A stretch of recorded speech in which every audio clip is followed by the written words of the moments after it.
retour sur le plateau de TV Finance. Il est quasiment 9 heures. La Bourse de Paris va démarrer sa séance et comme tous les lundis, on va s'intéresser ce matin au CAC avec vous. Éric Seban, bonjour. Bonjour. Vous êtes trader, formateur et coach. Alors cet indice parisien, eh bien, il présente un bilan hebdomadaire positif, plus 3,71% de gains. C'est tout simplement sa troisième meilleure semaine de 2023. Vous me l'apprenez, c'est bien. Donc je voyais ça effectivement comme une bonne semaine de reprise. La question à se poser maintenant, c'est est-ce qu'on a juste affaire à un rebond technique ou est-ce qu'on a retourné le mouvement haussier qui dure depuis déjà maintenant plusieurs semaines? Et on a quand même pas mal d'indications qui peuvent nous permettre de répondre à la question.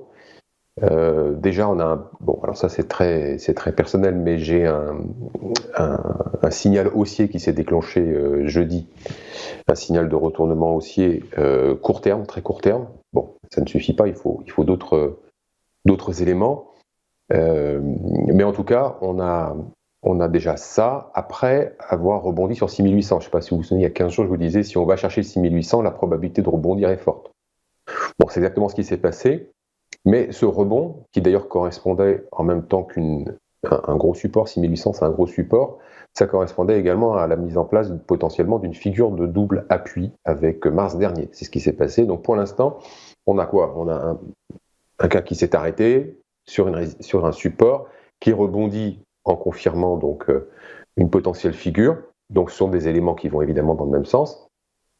Mais compte tenu, même si on a 3,75 et même 4,5 par rapport au plus bas de rebond, ça reste encore du domaine du rebond technique parce que ce rebond justement s'est arrêté vendredi sur juste en dessous un niveau 7100. C'est en fait l'ancienne zone de support qui a été contactée et qui a fait son travail pendant un moment et qu'on a enfoncé récemment, donc qui a amené une nouvelle dégradation sur le plan de chartiste. Donc pour l'instant, 7100, ça reste la zone à franchir, puisque en fait, après avoir fait cette figure de double appui, maintenant on est en pullback, donc il va falloir, avaler le pullback, il va falloir passer au-dessus de 7100, et même si on progresse un petit peu, il faudra aller au-delà de 7200, 7250, pour confirmer sur le plan de cette fois-ci de l'évolution du prix, le signal technique. Donc on a un signal technique, on a une figure, on a tout ça, mais maintenant il va falloir qu'on ait une évolution des prix qui confirme le signal technique. 7250 en clôture, si on a ça déjà, ça va confirmer le signal technique, c'est déjà plutôt dans le bon sens. D'autant plus que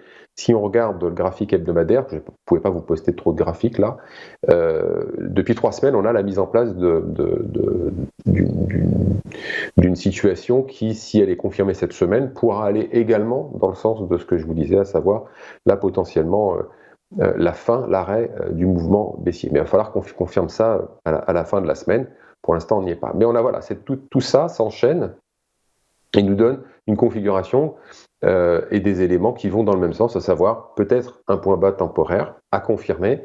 Alors après, si jamais on confirme, le potentiel, il est quand même relativement limité. Il ne faut pas oublier qu'on est quand même dans un contexte qui n'est pas terrible. Pas de visibilité, vraiment pas. Avant même le début du conflit au Moyen-Orient, on n'en avait déjà pas beaucoup, donc là maintenant on en a encore moins. Donc c'est pas un contexte qui permet aux gérants ça favorise pas les initiatives, c'est évident. Quand on voit pas grand chose à l'horizon, on cherche plutôt à se protéger en attendant que ça passe, en attendant d'y voir plus clair. Pour l'instant, on n'y voit pas clair, donc on reste protégé. C'est aussi parce qu'on était protégé, je parle des investisseurs de long terme, protection par des options, protection des portefeuilles. C'est aussi pour cette raison que quand on était sur les plus bas, eh bien, il n'y a pas eu de panique, il n'y avait pas de contrainte de vendre parce que les portefeuilles étant protégés, vous n'avez pas de contrainte de faire. C'est pour ça qu'on voyait au plus bas une volatilité qui n'explosait pas.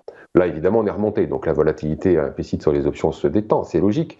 Mais quand on était au plus bas, ce qui était intéressant, c'est d'observer qu'en effet, il n'y avait pas non plus d'explosion du niveau de volatilité, donc indication supplémentaire qu'il n'y avait pas de stress très important, bien qu'on soit sur les plus bas. Donc vous voyez, tout ça, ça va dans le même sens. Mais si on remonte, le potentiel c'est 7005, c'est la grosse zone bleue que je vous ai indiquée en pointillé, c'est-à-dire la zone de latéralisation dans laquelle le CAC a évolué depuis mars dernier. Donc pour l'instant, on a quelque chose qui est assez scolaire dans l'évolution, une lisibilité des mouvements qui est assez simple, un enchaînement qu'on peut entrevoir comme plus ou moins probable en fonction de ce qu'on y trouve, mais on a des indications assez claires.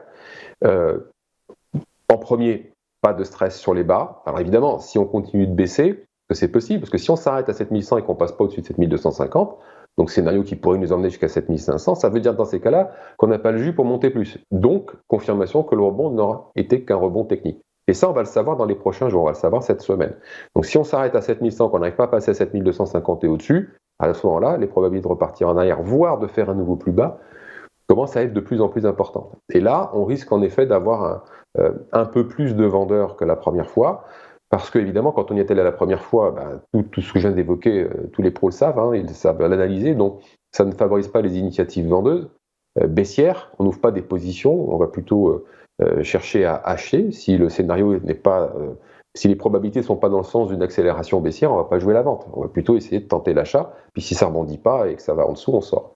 Donc là, en y retournant, on aurait un peu plus d'initiatives vendeuses, très certainement, mais vendeuses court terme, on est d'accord, hein, je parle de spéculation, je ne parle pas d'investissement long terme, je ne parle pas de gérants de portefeuille qui se trouveraient tout d'un coup obligés de vendre leurs actions. Non, les portefeuilles, ils sont protégés, on ne sait pas jusqu'à quel niveau de baisse, on le verra en temps et en heure si ça baisse, mais en tout cas, j'envisage pas une accélération baissière avec une panique. Si on y retourne, sans doute un peu plus de pression à la vente que lorsqu'on est allé la première fois vers 6800. Enfin, voilà, on va voir comment ça va évoluer, parce que pour l'instant, on est dans une situation charnière où on ne sait pas si ça sera au-dessus de 7100, 7250 ou si on va repartir en arrière. Les prochains jours vont nous dire exactement ce qu'on a besoin de savoir.